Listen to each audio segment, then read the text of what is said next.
តម្រូវឲ្យបើទេវតាចាំមកម្ដេចលោកបាត់ភ្នែកខត់រឿងហេតុផ្ដាច់ខ្សែនិស័យស្នេហ៍ពិត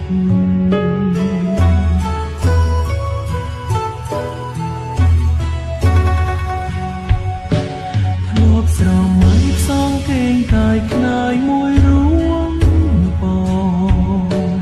ហើយឆ្លងវិលវត្តសង្សាររួមគ្នាតែក្រុងយ៉ាងមកខំអើយអូនពលពីលាចិនសានវេទនាខំមាត់ក្រាបពំនឹងប្រផ្សេជាតិនេះ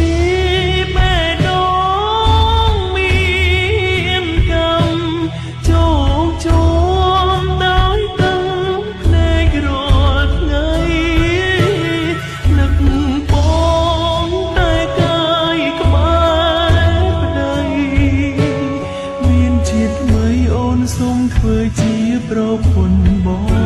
ង